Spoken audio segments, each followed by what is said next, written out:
Chers amis, c'est avec beaucoup de regret que je me sens le devoir de faire cette vidéo. J'ai entendu tellement de personnes qui m'ont parlé de tellement de choses que je me sens le devoir de faire cette vidéo. Baruch Hashem, les Français, les Françaises avancent beaucoup dans le domaine de la Torah, de la spiritualité. Il y a un grand élan de chaînes de Tehillim, et de Halachot Lashon Hara, et de cours organisés, et de renforcement, et d'aide, de Gmar. Il y a énormément de choses. Mais il y a, à mon avis, un grand problème qui commence ces dernières années à émerger. Ce grand problème, c'est les rabbanim et rabbaniot qui s'improvisent. Et je vous dis tout de suite à quoi je fais allusion.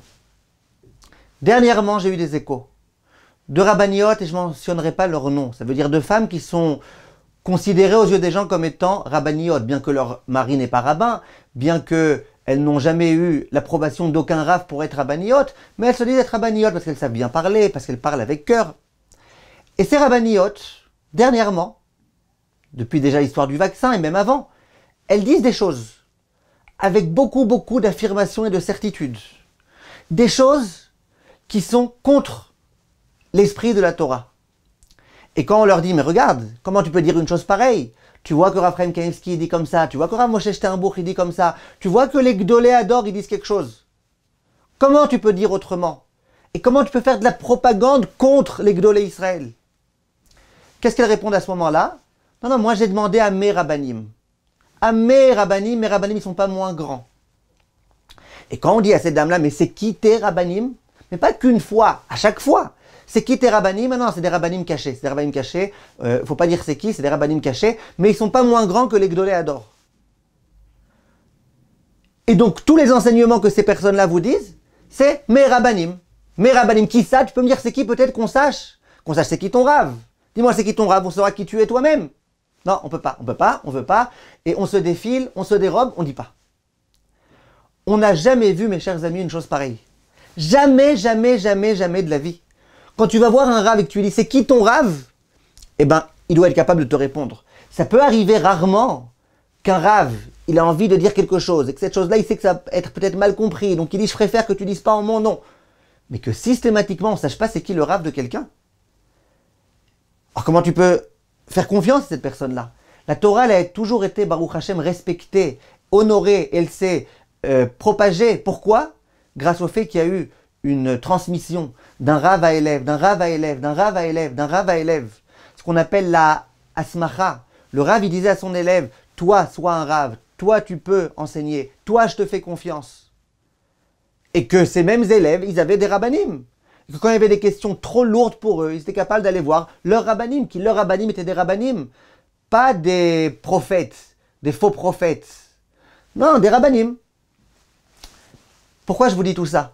Je vous dis tout ça parce que si on continue, nous les Français, à être trop naïfs, eh ben, on va complètement tomber et puis on va complètement dériver dans d'autres choses. Il y a tellement de mouvements aujourd'hui libéraux et compagnie. Eh ben, on est en train là de rentrer peut-être, Hasvé Shalom, dans une ère dans laquelle il va y avoir tout type d'autres mouvances, des mouvances inventées aujourd'hui. Moi, je veux bien écouter ce que tu dis, toi, la rabbinite, mais viens, d'abord, on sait c'est qui ton rave. Si ton rave, c'est un fou. Si ton rave, c'est entre guillemets rave, en fait, c'est pas un rave. Il y a beaucoup aujourd'hui. Des gens qui se croient être raves et qui inventent des choses. Qui inventent qu'aujourd'hui, c'est obligé d'enseigner la Torah aux femmes comme on enseigne aux hommes. Qu'aujourd'hui, c'est obligé d'enseigner la Torah aux non-juifs comme on enseigne la Torah aux juifs. Il y a des gens aujourd'hui qui viennent avec tout type de révolution. Mais c'est notre Torah à nous. C'est la Torah des Gdolei Israël qui a toujours été enseignée, qui a toujours été respectée. Je pense pas. Alors, soyons un tout petit peu, mes chers amis, un tout petit peu, soyons incrédules. Et demandons aux gens, tu dis cette chose-là, c'est contre les Gdolei Hador, c'est qui ton rave? Ah, tu veux pas dire c'est qui ton rave? Laisse tomber alors. Alors, j'écoute pas ce que tu dis. Tu dis des choses bizarres. Tous les Gdolei Hador, ils disent pas comme toi. Toi, sous prétexte que tu fais confiance à un rave et que tu dis que ce rave, il est plus grand que les Gdolei Hador, donc, et attention, toutes les choses qu'on entend.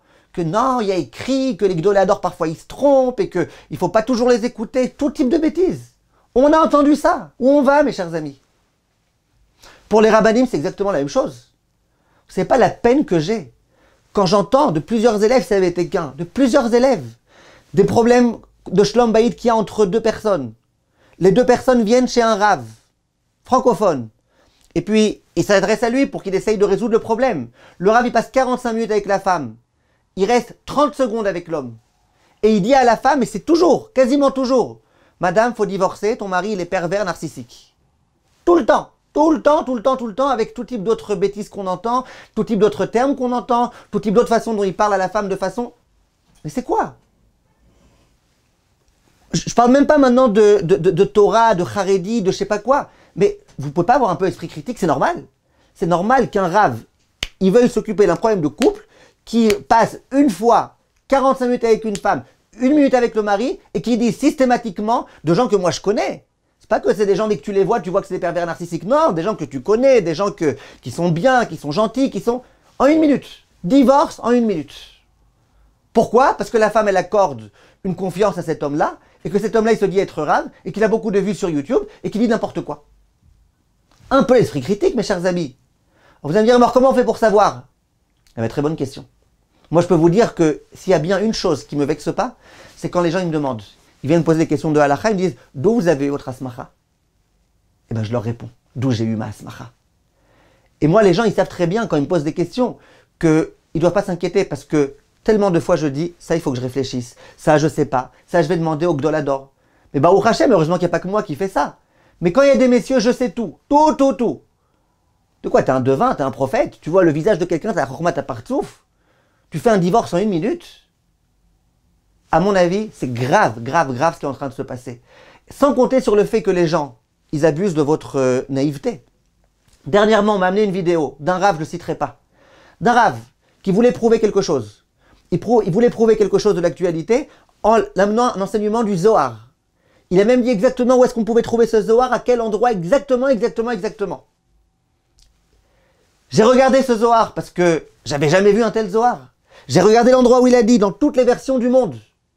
Pas un mot, pas une chose qui va dans ce sens, rien. Le mot qui prétend qu'il y avait écrit dedans, il n'est pas écrit. Sans compter le fait que le mot qui était écrit, qui prétend avoir été valable dans le contexte, n'a aucun rapport. Parce que ce mot-là en araméen, il veut dire complètement autre chose que ce que ce Rav a voulu dire. Donc même si ce mot était écrit, ce mot en araméen, il ne veut pas dire ce que ce Rav a voulu dire. Mais les gens, ils ne vérifient pas. Qui est-ce qui vérifie? Les gens, ils ne vérifient pas. Donc voilà, il y a écrit dans le Zohar que, il y a écrit dans le Zohar que la femme du Ben Ishraï, le machin. Mais d'où? Mes chers amis, gardons un tout petit peu notre lucidité. C'est tellement, tellement important. Il y a tellement de gens qui, à cause de charlatans, ont gâché leur vie, gâché leur couple, gâché leurs enfants, tout gâché. On a, Baruch Hashem, encore dans notre génération, des rabbanim de vérité, des rabbanim qui ne savent pas tout, des rabbanim qui ne se prennent pas pour ce qu'ils ne sont pas. Eh bien, je pense que c'est ces rabbanim-là qui toujours nous indiquent la voie d'Akadosh Baruch Hu, qui toujours nous indiquent qu'il faut écouter les Gdolé Hador, ces rabbanim-là qu'il faut écouter. Kol tov, mes chers amis.